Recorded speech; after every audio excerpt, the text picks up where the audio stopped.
how many people were here. Bear with me, everybody, please. Good evening, ladies and gentlemen. My name is Peter Lamas. I'm a resident in the Boys TH Transitional Housing Program of Unity Care Group.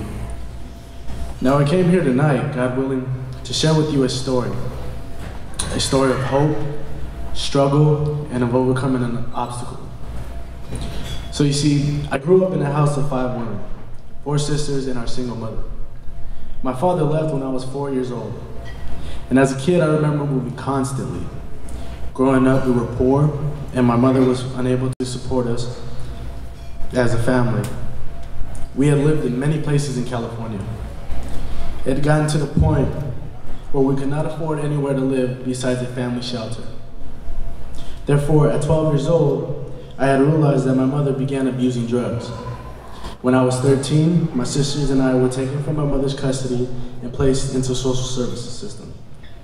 After being split up from my sisters and placed into several different foster homes, I began experimenting with drugs and alcohol to help me cope with anger and depression. What began as a recreational habit quickly evolved into something I myself could not control. I started to use heavily.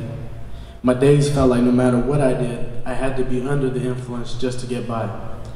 As I watched other families around me connect and be happy with each other, it made me feel as if there was no hope for me. I started to get into trouble with the law. I started getting into the street life. I was stealing cars, fighting, and becoming involved with gang life. After a year of arrests and coming in and out of court, the judge had finally had enough. He came up with the conclusion that I had a serious addiction and that I needed help. I was shocked. How could I be a drug addict? A label that I had despised because of my past experiences with my mother. That day, the judge made a decision to detain me until he had a suitable place for me. As I was sitting in juvenile hall, I realized where I was, and suddenly reality came to me. I started to look back on the past choices I had made and of all the mistakes I had committed. I had to admit that I had a problem with drugs and alcohol, and that I was completely powerless without the help and support I needed. After patiently waiting, I had received the blessed offer to come to Unity Care. I had been waiting for the chance to prove to everybody that I could change and be a productive member of society, that I could go above the limits people had set for me. It was my chance to do something right for myself. The minute I walked into Unity Care, I immediately felt a sense of belonging. I felt as if the staff had taken me in as a part of the family.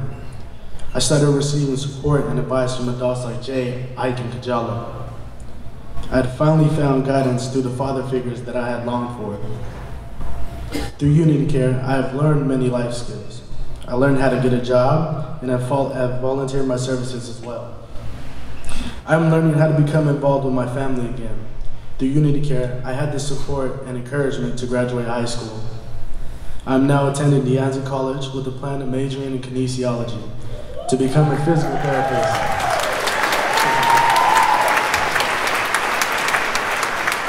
Thank you. In addition, it is my goal to become a firefighter, a career that I had dreamed of as a young boy. Unity Care helped me realize my passion for helping people. With the help of Unity Care, I now hold these aspirations. Through the much needed support, I can happily say that I have completed probation as well as a THP program. And I'm very excited to say that I will finally be able to be reunited with my family.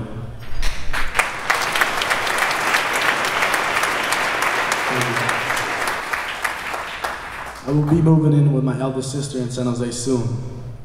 Today, I can strongly say that had I not been accepted into Unity Care, I would have been homeless, in jail, or dead.